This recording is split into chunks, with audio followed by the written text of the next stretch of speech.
Hello, my name is Wyatt Dillard.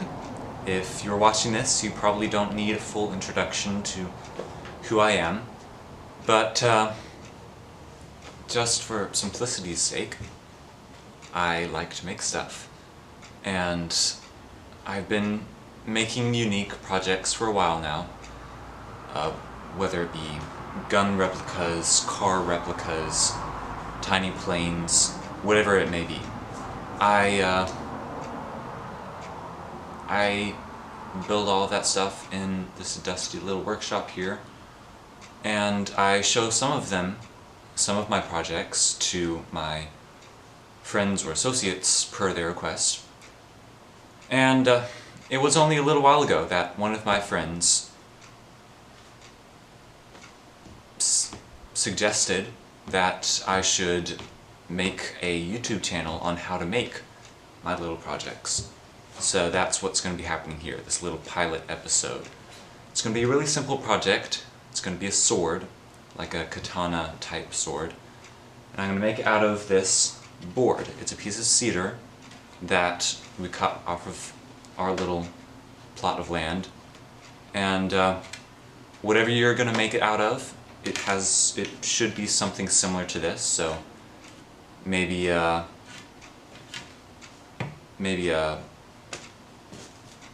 1x2, something along those lines. You can get a larger board and cut it down to that size. But whatever you're working from, for compatibility's sake, it should be similar to this. So, let's get started. Hey, so we've moved to the back of the shop now, where our little table saw is located. It's a little old, dangerous thing. Sorry, you're gonna have to work this one out on yourself, because I really don't know what to use other than a table saw in this situation. So maybe I really don't know. Hopefully we won't have to use too many table saws in the future, so yeah, I'll think of something. So I cut my board to length, and I've measured off what the end of the handle is going to look like. So this really plays into what the sword is going to look like as a whole. So depending on how much grip you want and how long of a blade that you actually want, that's going to all be decided really right now. So I've marked it all the way around on all four sides, and that's this first step. Okay, so basically what's happening here is I'm going to cut off this one side of the board, and I'm going to make sure that it's very smooth and it's exactly where I want it.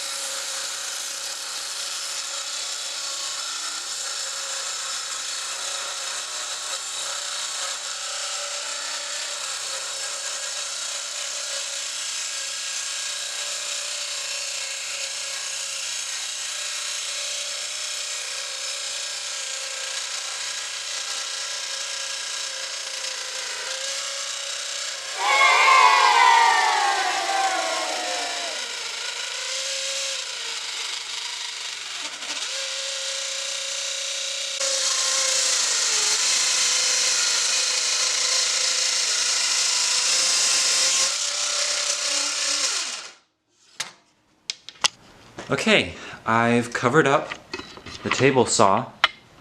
It's all done now, and now we have this. It's kind of funky, I'll show it to you up close. So this is where the handle is, and I've cut it all the way up so that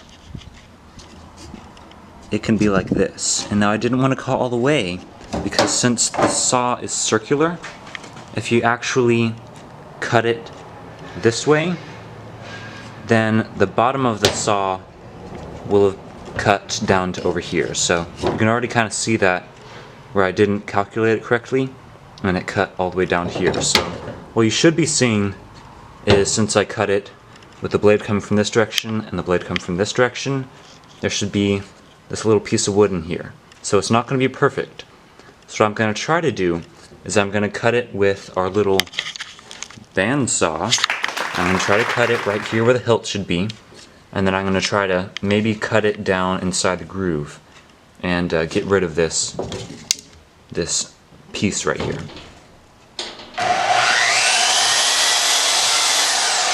Okay, so it turns out that while in theory I was a little bit right, in practice I was a little bit wrong. So there wasn't this little piece of wood on the inside, so I've already cut this, and it comes off like that. See? Now you have a very beautiful, almost sword.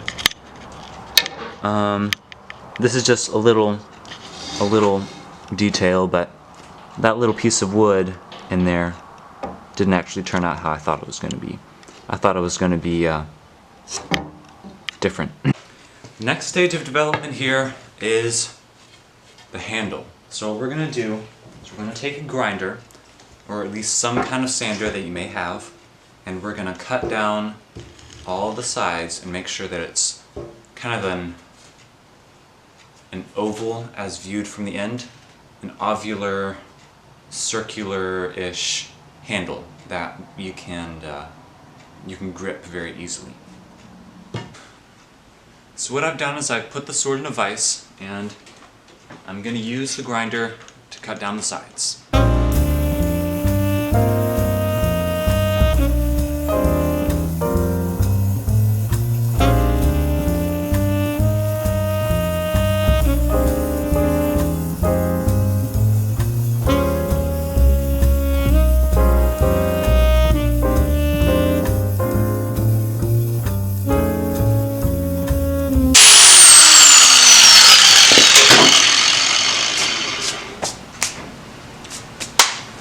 Now we're going to do the same thing on the other side. As you can see, it's a very, very dusty environment here, especially when you're vaporizing all this wood, just effectively vaporizing the wood. And because of that, I'm going to turn the camera off right now, and I'm just going to finish this. Should be pretty self-explanatory up until I finish this, so I'll see you then. I sanded the handle down, and it looks real nice and smooth. It doesn't have its imperfections, but none of your projects really will. I also, while you were away, while you were not looking, or in between the edit, I actually got the bandsaw out again, and I cut off the end in the particular style that I wanted. Really, at this point, you can do whatever you want. This was just what I had wanted, some kind of something that looked like this.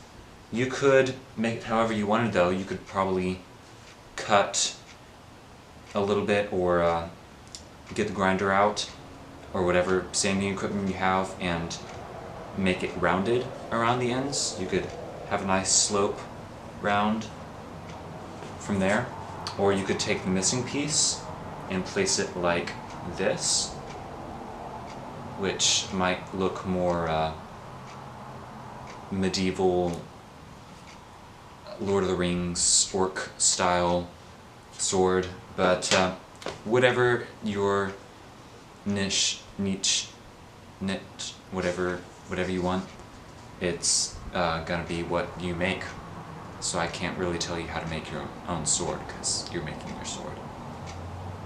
Oh, this is hard. So what we're gonna do now is we're gonna actually sharpen the blade. So we're not gonna sharpen it too much, because you don't want to actually accidentally cut your little brother's head off. You just want to do it by pretend. So I might talk about that later, but you should already know, safety people. Really, sharpening this, it's only for the looks. Don't actually make it sharp, because it's not, first of all, it's not going to actually cut anything. Second of all, it's going to be weak, because, you know, it's wood, it's not actual metal. And fourth of all, did I just skip the third one? I don't know. Whatever it is, it's just for looks. So what we're going to do is we're going to get the grinder, or whatever sanding equipment that you have, we're going to sand it down this direction. So you can, if you want, make little marks every now and then just to keep you on track of where it's actually going to start being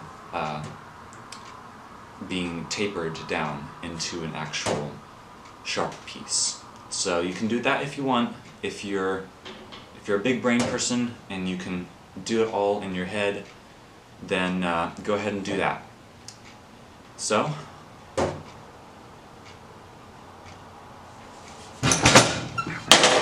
ouch. Hey, so I just finished sharpening it. Everything's pretty much done. The only other thing, or things, that we might have to do from here is add a hilt, which you can, if you want to, you can make something out of wood, or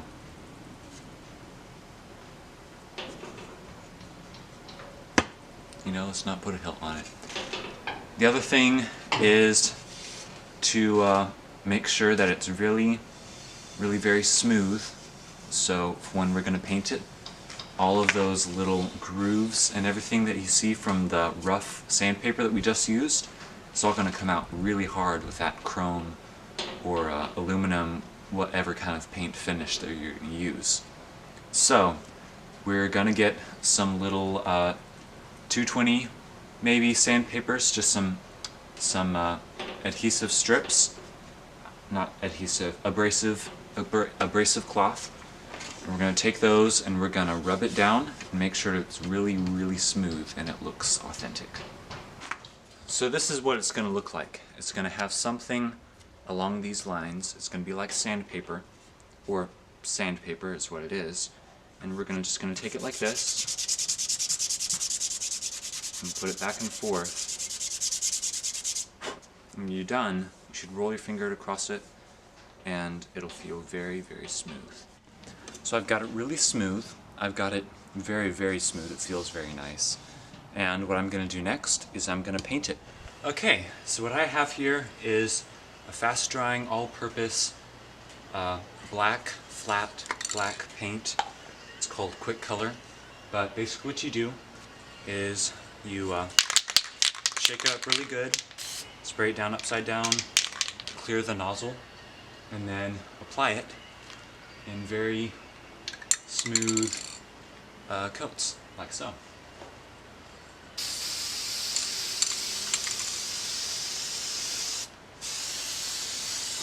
And don't be afraid to go over this more than once. In fact, I would recommend going over it more than a couple of times. So it's real light right now, and it's kind of splotchy in some areas, like it's not applied very well. But that's the point, kind of. You need to get it to where you can put more than one coat on, so that in the end result, it'll be better than it was before. Okay, so I put all the black paint onto it. I've let it dry for maybe 5 minutes or so. That's probably longer than it needs, but just safety or waiting is better on these types of things. So what I just got out here is some Rust-Oleum metallic coat paint, and I'm going to apply it to the sword. Okay, so the last thing that you want to do, I already took my masking tape off and I put the metallic paint on it. The last thing we're going to do is we're going to take a little bit of this and put a very light coat onto that bright metallic coat. So look at this. This is the unpainted, the undusted side, I guess you would say. It looks kind of cartoony, you know? Not very realistic at all. And this is the side that has been treated. So it looks a lot more realistic, and that's what you're going for with this. So with that, I'm gonna put a little coat on this side and we'll be done. Almost be done. I'll have to think about what's gonna happen next. Now, before you go, I have a very quick point about if you make a mistake when you're painting. So like, you're not exactly allowing it to dry to its full potential, and you touch like this, oh, it suddenly got blurred. I mean, it suddenly got smudged, And, well, what you gotta do now is you really just have to scrape it all off. I mean, and really there's no other thing to do than with your fingernails. Like, I've made mistakes in the past, but thankfully it's been long enough ago that all of my fingernails grew back efficiently. And really, you just gotta deal with it.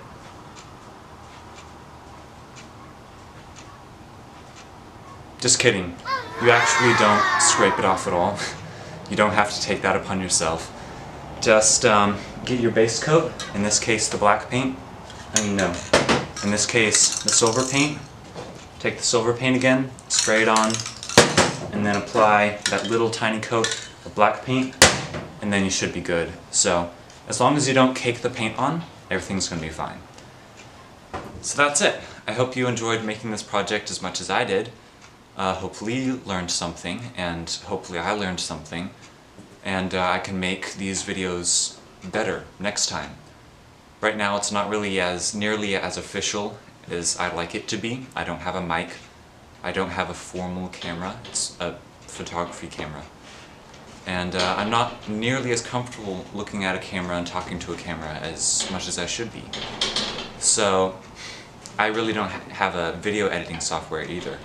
But hopefully I'm going to work that out in the future, and I'm going to be able to post this video in a reasonable place on YouTube, and it'll work out. So this is just mostly for me to figure out how this is going to work, how you all like the idea of me actually taking up that request, and I don't think there's really much else that I can really say about this, so